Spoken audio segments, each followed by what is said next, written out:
Welcome back to Overhaul Overland. In this episode, we're going to take you back to Goch & Cooper, our engineering specialist. Deon and his team have got so many years of great experience. They've rebuilt race engines for race cars. They're specialist engineers.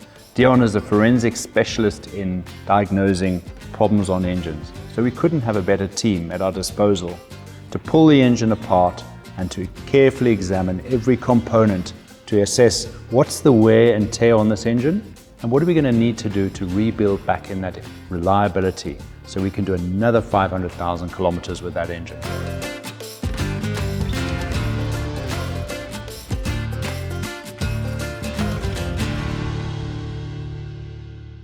Well, we're here at Goch & Cooper and the heart of the vehicle is sitting on the table in pieces. It's like I've got the surgeon here who's pulled it apart and Deon's going to now share with us what we found, what are the problems. We had lots of blowback, the compressions were all over the place, the power was down, and the truth is now lying on the table.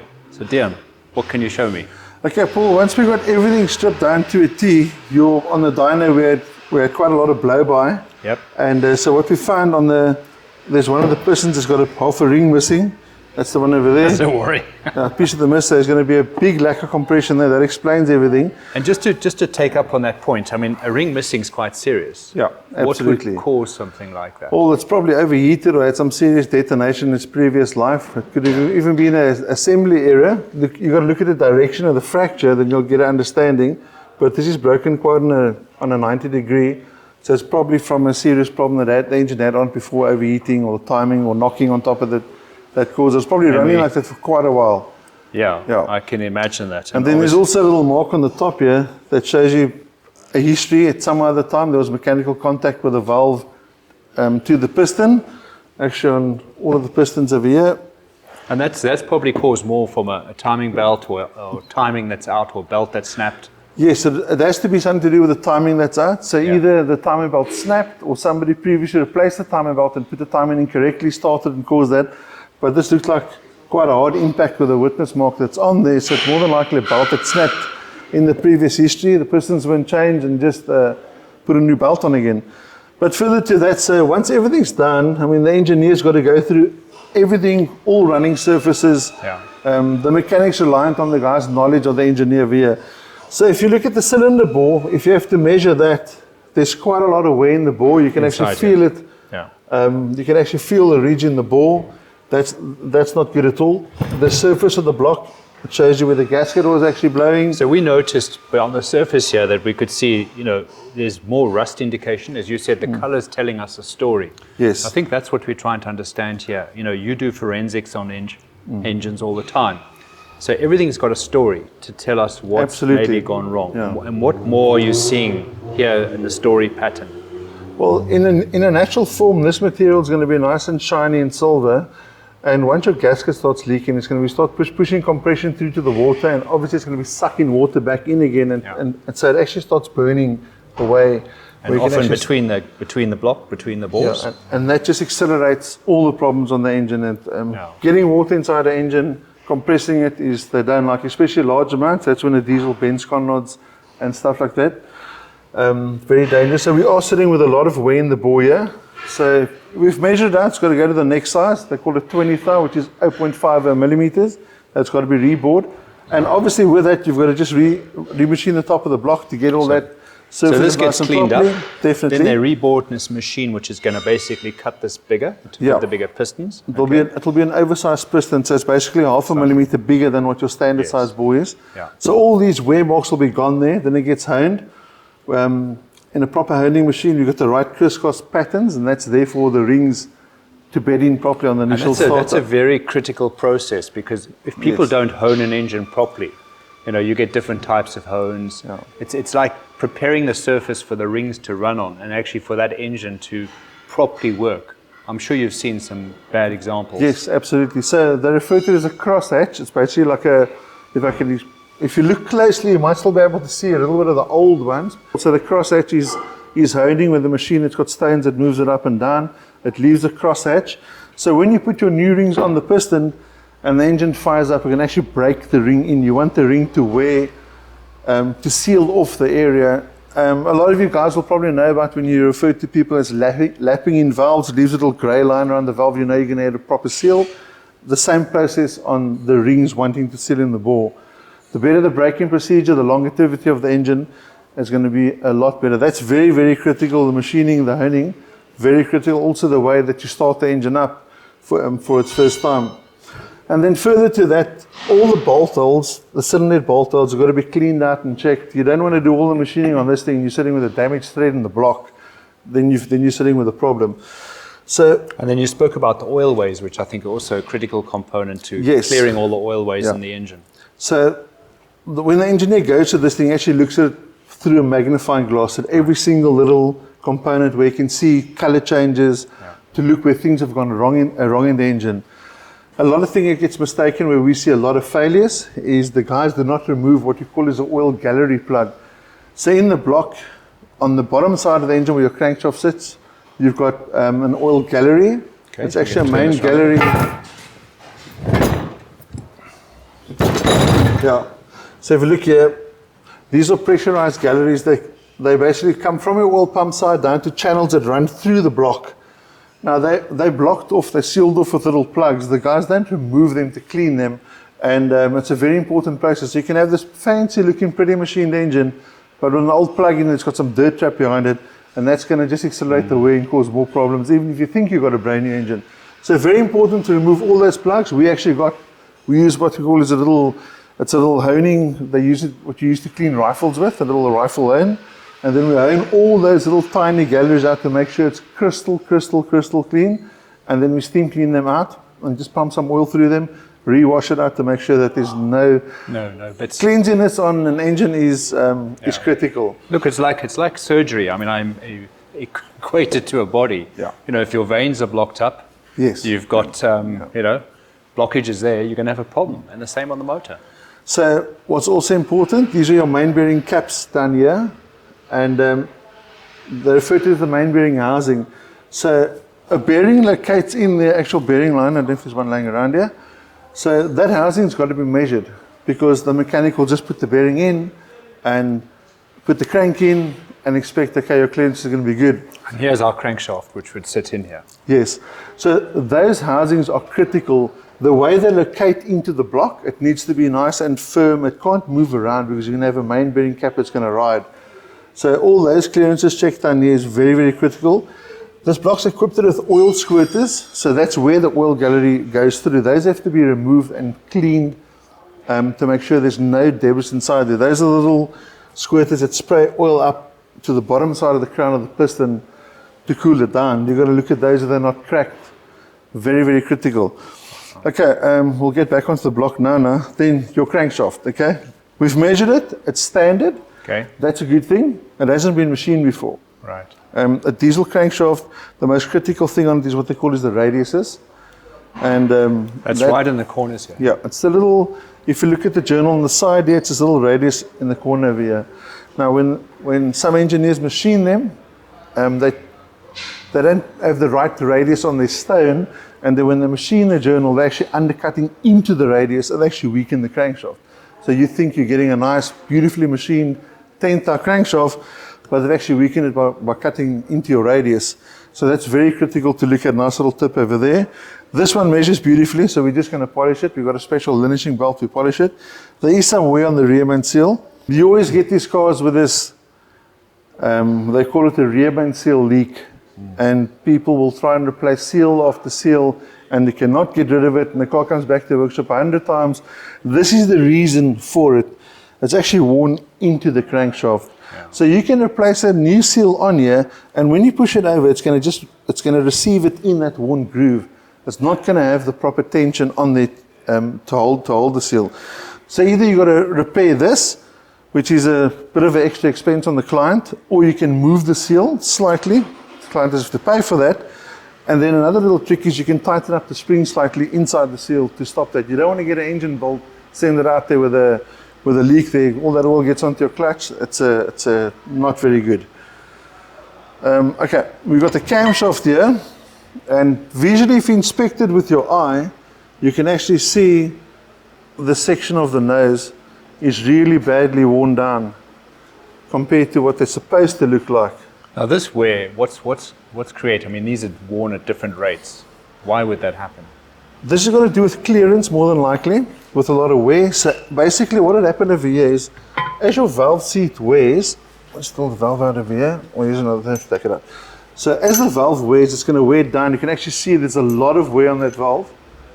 If you look there, you can see there's quite a lot of wear on the valve there.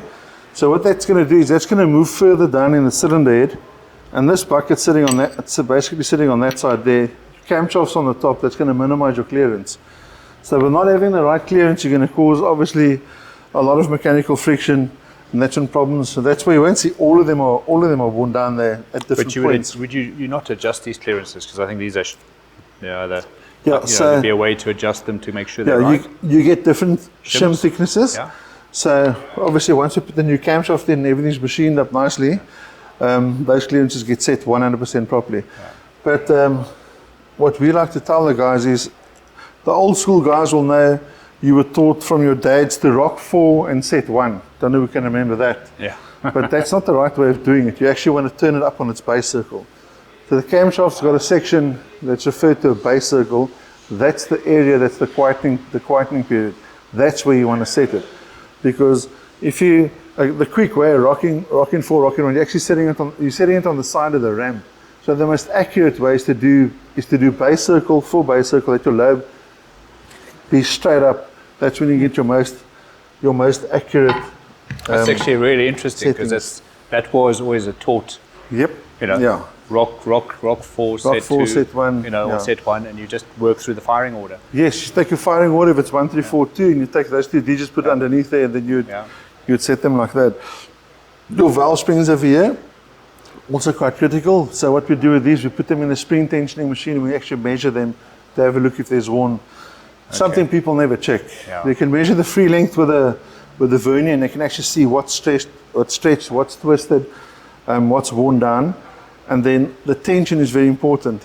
Especially and I guess with heat, that would change the tension. Yes, absolutely. Overheat the engine, do damage to it. Yeah, but it just shows you this mile. You've got 300 and plenty? No, 450. 450,000 kilometers, and the crank is still looking good. It just shows you the quality of the material used back in the day. Yeah. And that's one thing about Toyota. They over-engineered everything, especially in the older days. Yes, these specific vehicles, they were known for cracking the cylinder. It's very, very common on them. If you look closely at the cylinder, you can actually see it's had a previous repair in the pre-combustion chamber. It's actually I'm going to just use this as if this was a pre-combustion chamber.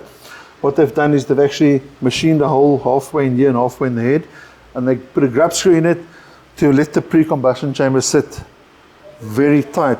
That's actually, a lot of people prefer doing it that way, but the right way to do it is removing the combustion chamber, making a sleeve, putting your sleeve back in and putting the combustion chamber that it sits tight.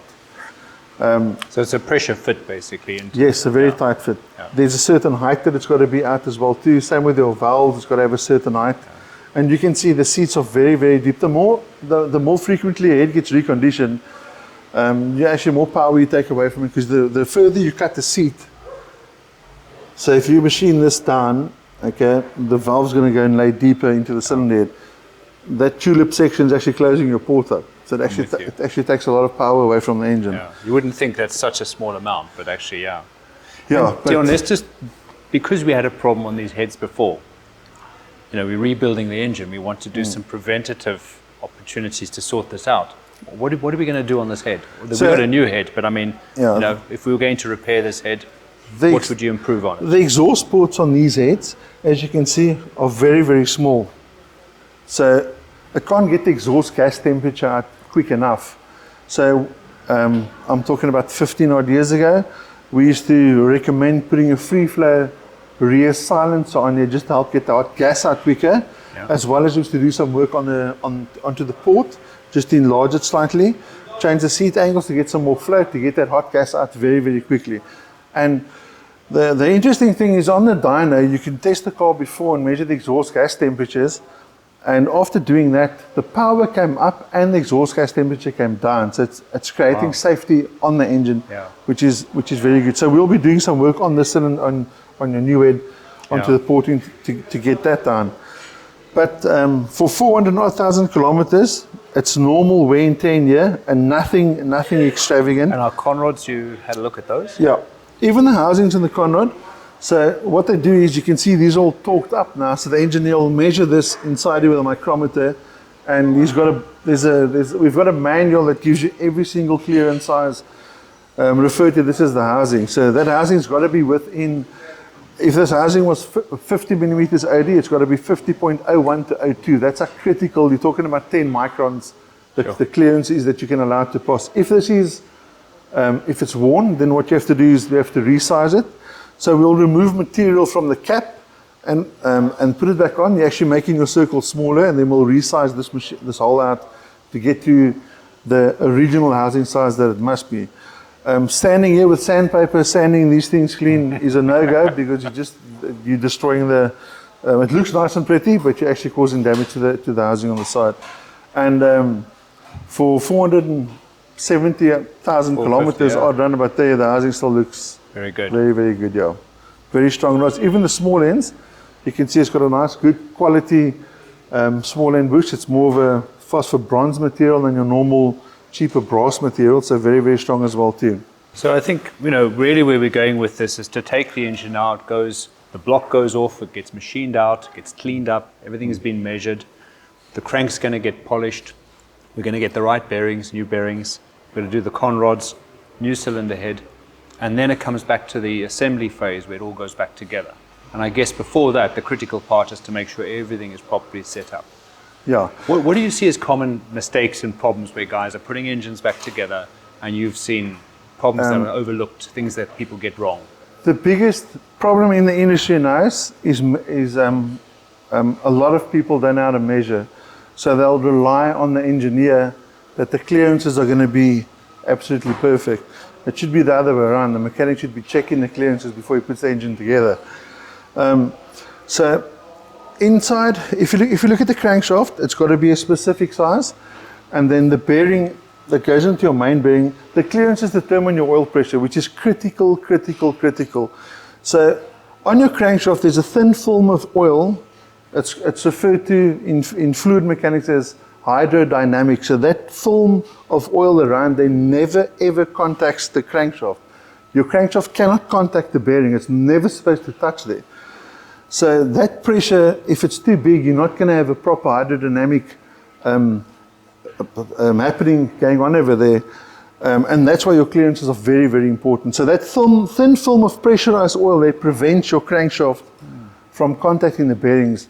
And clearance, what the guys will do is, if the clearances are, let's say it's supposed to be 0.06, 600 clearance, they'll say, 800-900, let it go, it's fine. It's got to be, that depends on your quality of your engine. If the motor's built properly and the guy's got pride in his work and it's done with the proper clearances, you're going to have something that's going to last a long time. Bearing in mind you're using the proper components as well too. So that's just a quick point, because you know, often this is a big expense to rebuild an engine, and you spend a lot of money on putting components back in.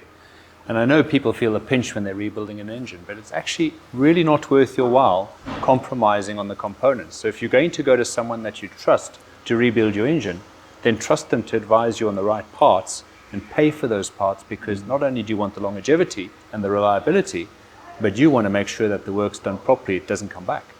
So I think it's a tough one, but it's the right way to do it. Absolutely. The quality of the components is critical. Yes, a lot of the times the consumer doesn't understand. You can get a piston for 100 Rand, and then the original piston is 300 Rand. Rather just buy the 300 Rand piston, it's original, compared to something that's coming from a different side of the world that's much cheaper. The quality of the component is going to play a big role in the longevity of your engine. Sometimes it's a little bit impractical because parts are extremely expensive, but then your engineer will advise you on what is the right piston or the right quality parts to use on it to give you a very good result as well too. Because you'll get very good aftermarket, not OE parts. But then it's knowing, and that's where experience comes in. You know, like oil seals, using genuine OE oil seals is no-brainer. Yeah. But if you don't do that, you compromise what's probably a critical part, like an oil seal leaking. Yeah. You do get some aftermarket seals that's OE quality as well too, but it just depends. But you'll know that. It depends on certain makes. Yeah. And the guys there's a rule that we use that the guys use. We don't buy parts in boxes. Really? If a guy can't afford his printing on a box, then what efforts you put into the part? Yeah. Okay. So that's just the rule we got here. And I mean, being in the trade for 30 odd years, you get to learn the manufacturers and you actually get to see what parts fail and what comes back. And very interesting enough is we'll have tensioners that comes from one manufacturer, but they're made by 3 different companies. And one of the companies are on the other side of the world, and we have problems with parts like that. Yeah. So it's the parts thing is a major. It's not the old days where everything was quality. As you guys know, we're in a new world now, and everything is trying to save on costing. So it's very challenging to understand all this and know everything. We expected to know all that and on what parts to use. And I think that comes in choosing. You know, when you're selecting a company to take on a job like this is a big investment that we're making, and it's a lot of money that's going to be spent. So you absolutely want to make sure that you're relying on your experience because of your reputation. So I would rather do my research and make sure that I'm choosing someone who absolutely understands it. I mean, for my peace of mind, I mean, you do a lot of forensic work. Forensic work is really challenging, as you'd well know. And so that's actually giving a lot of confidence for me that this is going to be checked, absolutely looked at in detail. Yeah, no, definitely. It's very important. Just the quality of the engine, it's you either do it right or you don't do it. That's firmly how we work on this side. I mean, it's obviously your reputation's on the line, so to us quality is the only way. I mean, we'll have clients coming with extremely cheap parts. Also, look, we'll fit it for you, but there's no guarantee. And we'd rather take it back, get something else, and especially in today's times, stay with the quality stuff. Yeah, absolutely. So another thing we find in the industry, I mean, even with the cylinder bore, once you're boring it out, I mean, you'll get a block. It looks all nice and pretty, but how do you test the quality of the machining work? I mean, a mechanic won't be expected to do that because he's relying on the engineer. But still check it. Don't trust anybody. So I was taught, or we like to teach our guys, don't trust any engineer's work. Check it yourself. And what we're picking up on the industry is if you run a bore gauge, so we'll run a dial gauge down the cylinder bore at multiple points, you'll actually see that cylinder bore that's been bored is not actually perfect. Some they bored like this, some of them are bored tapered.